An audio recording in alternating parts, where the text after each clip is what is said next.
그렇기 때문에 이 비동의 간음죄가 도입된다라고 한다면 여기서는 이제 전형적인 비동의 간음죄로 유죄가 선고될 수도 있을 사건으로도 볼 수 있을 것 같습니다. 그래서 이런 안녕하세요. 박홍영 변호사입니다. 이번 시간에는 최근 뉴스에서 좀 논란이 됐고 비동의 간음죄 관련해서 이 도입 시 어떤 쟁점들 제가 한번 정리를 해서 영상을 제작하게 되었습니다. 이게 단순히 최근에만 논의가 됐던 게 아니라 계속해서 좀 문제가 됐었던 사건입니다. 이 사건이. 먼저 이 비동의 간음죄라고 하는 거는 말 그대로 동의 없이 성관계를 했을 때 형사상 처벌을 하겠다라는 죄입니다. 그러니까 요건이 피해자의 비동의성, 가해자는 동의가 없다라는 사실을 알고 성관계를 했다라는 게 요건이 되겠죠. 그런데 이미 형법에서는 비동의 간음죄가 사실상 있는 거나 마찬가지입니다. 우선 비동의라고 하는 건 명시적 동의나 묵시적 동의가 없는 거, 혹은 넓게 보면은 불완전한 동의, 어떤 착각에 의해서 동의를 받아내거나 하는 것까지도 다 포함하는 용어로 볼 수 있을 것 같습니다.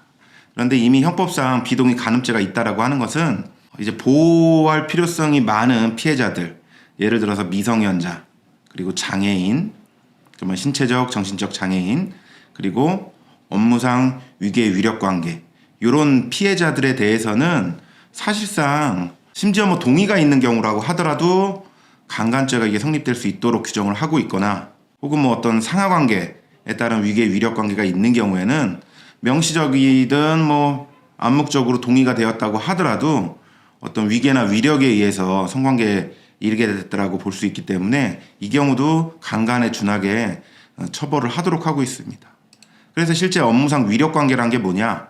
쉽게 말하면 어떤 상하 관계입니다. 직장에서 상사, 부하, 어떤 군대 내에서의 상관, 부하 관계, 교사랑 제자, 강사랑 학생, 이렇게 굉장히 상하 관계는 넓게 인정이 되고 있습니다. 그래서 이런 관계, 쉽게 말해서 대등하지 못한 사회적 관계들을 전제로 한 이런 경우에서는 사실상 비동의 간음죄가 규정이 되고 있다라고 볼 수가 있습니다. 그렇다면 이미 형법에 있는데 왜 비동의 간음죄를 도입하려고 했던 거냐?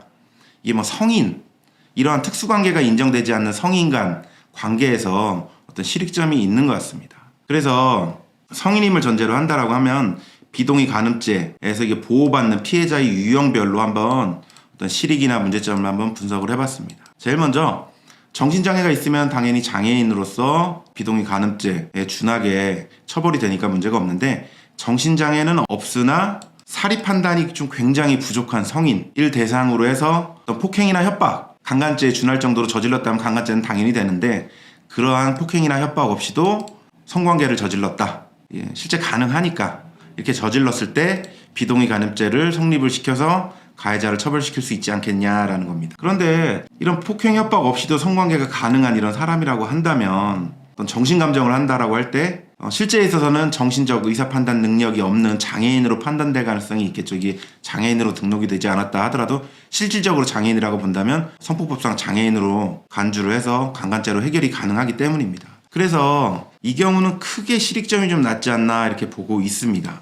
그럼 다음 경우로서 성관계 자체 또는 어떤 전제 조건에 관해서 속은 성인, 그러니까 이제 이게 성관계인지 그 의미를 몰랐거나, 혹은 성관계를 해야 되는 그런 상황이나 전제 상황에 대해서 이 부분을 속여가지고 성관계에 이르게 했을 때, 이것도 어떻게 보면 비동의 간음죄에 해당이 되겠죠. 불완전한 동의를 받게 해서 성관계를 한 것이니까. 근데 이런 피해자를 보호하는 취지에서 비동의 간음죄를 도입한다라고 한다면 이건 좀 위헌 소지가 있습니다. 왜냐하면 헌법재판소에서는 2008년도 혼인빙자 간음죄에 대해서 위헌을 결정을 했었습니다. 그러니까 가장 대표적으로 혼인빙자 간음이라고 하는 것은 결혼할 생각도 없으면서 결혼하자라고 하면서 여성과 성관계를 한 경우, 혹은 다른 거짓말을 해서 어떤 성관계를 한 경우, 이런 경우를 처벌하는 규정입니다. 말은 혼인빙자 간음이라고 되어 있지만 사실상 사기 간음죄입니다. 이 경우에 대해서 헌법재판소는 이제 위헌으로 판단을 했습니다. 그 주요한 논거 중에 하나가 여성을 애정행위의 상대방으로 선택하는 문제는 사적으로 내밀한 영역이고, 그 속성상 어떤 과장, 어떤 크게 포장하거나 이런 과장이 수반되기 마련이기 때문에 이런 걸 처벌해야 될 이유는 좀 없지 않냐라는 것이고, 두 번째는 그 전제되는 관계에 대해서 속았던 여성이 상대방 남자와 성관계 가질 것을 결정을 일단 해놓고 나중에 보니까 그 사람이 거짓말을 했다라는 이유로 자신의 결정이 착오에서 비롯된 것이다 라고 주장하는 거는 스스로 성적인 자기결정권을 부인하는 행위다라는 거죠. 이거 뭐 뒤에서 또 설명을 하지만 남녀 평등을 지향하고 있는데 여성을 너무 유아시 애들처럼 어떤 판단 능력이 성인에 미치지 못한다라는 거를 전제하는 거 아니냐. 이건 오히려 여성의 성적 자기결정권이 없다라고 보는 거 아니겠냐. 이런 이유로 혼인빙자 간음죄를 위헌 결정을 했다라는 것이죠. 성인 여성에 대해서 어느 정도 판단 능력이 있다라는 걸 전제로 하는 것인데, 이 비동의 간음죄라는 것은 여성 스스로 쉽게 속거나 착각을 하거나 착오를 하거나 싫다라는 표현을 제대로 하지 못하는 이런 존재인 것을 전제로 하기 때문에 여전히 이게 위헌성이 문제가 될 수밖에 없는 것 같습니다. 그리고 마지막 유형이 강간의 폭행 협박에 미달하는 강제력을 수반한 경우를, 이 경우에 좀 실익점이 있는 것 같습니다. 이제 성인 간 의사에 반하는 성폭행, 강간이라고 하는 것은 일정 수준 이상의 폭행이나 협박을 전제로 합니다. 뭐 의사 판단 능력을 현저히 저해할 정도, 일정 수준이란 게 있는데 그 수준에 미달한 경우, 이 경우는 강간죄가 성립되지 않으니까 피해자가 장애인이거나 미성년자거나 이런 특수한 사정이 없다라고 한다면 강간죄가 성립되지 않고 가해자는 이제 불가벌이 되는데, 고에 미달하지만 폭행 협박 수준에는 미달하지만 어느 정도 강제력을 사용한 경우, 이때는 이제 강간죄에 준해서 처벌할 수 있는 게 비동의 간음죄를 도입했을 때 실익점이라고 볼 수가 있는 것이겠죠. 이 경우가 가장 현실적인 경우인데, 이게 어떤 사건이 있었냐면 이제 오빠 이건 강간이야라는 이게 사건이 있었습니다. 이게 제목을 이게 붙인 건데 통용이 되고 있습니다. 원래 2심까지 유죄가 나왔던 사건을 대법원에서 이게 무죄로 이제 파기환송을 했고, 여성단체에서는 이게 굉장히 이 사건을 가지고 굉장히 문제가 많다라고 많이 보도도 하고 심포지엄도 많이 열고 했던 이게 아주 유명한 사건인데, 성관계 전후 사정으로 보면 강간으로 보기 굉장히 어려운 상황들이 있었습니다. 모텔 주차장에서 유혹을 하거나 어떤 어느 정도 접촉이 좀 있었고, 모텔 안에서 어떤 성관계 비슷한 행위가 있었고, 모텔을 나올 때 또 귀가할 때는 피해자의 요청으로 또 집까지 또 바래다 주기까지 했던 사정이 있었습니다. 근데 성관계 도중에 피해자가 이런 말을 했다라는 것이죠. 오빠 이건 강간이야 라는 말을 했고, 가해자가 이 말을 듣고 아차 싶었는지 바로 중단을 했다라는 겁니다. 어떤 여성단체 입장에서는 오빠 이건 강간이야 라는 말을 할 정도의 상황이고, 그 말을 듣고 중단을 했다라고 한다면 동의 없는 성관계가 맞지 않냐, 그렇다면 강간죄를 인정해야 되는 게 아니냐라고 해서 굉장히 논란이 됐었던 사건입니다.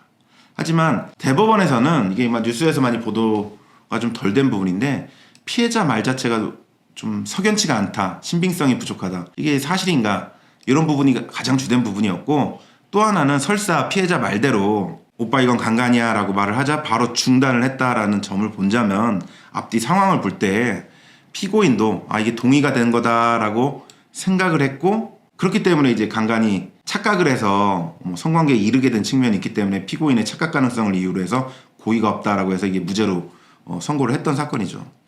근데 이 사건은 피고인이 어느 정도 완력을 쓴 건 사실인 것 같아요.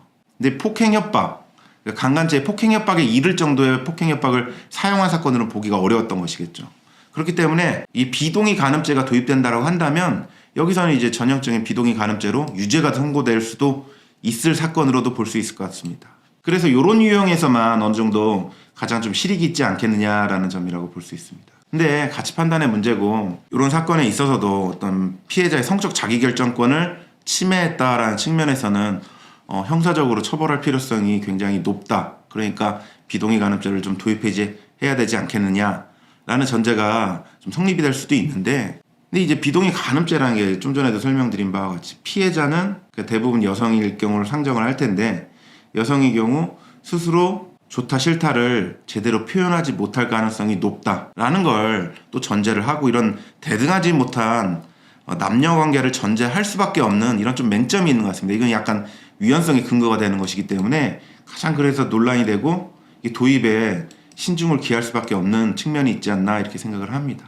아마 이 최근에 뉴스도 나오고 좀 약간 논란이 되기도 해서 저도 이 부분에 관해서 많이 고민도 해본 쟁점이기 때문에 영상으로 제작을 하게 되었습니다. 본 영상과 관련해서 궁금하신 부분이 있으면 언제든지 또 알려주시면 저희가 참고도 하고 반영도 하고 답변도 드리도록 하겠습니다. 감사합니다.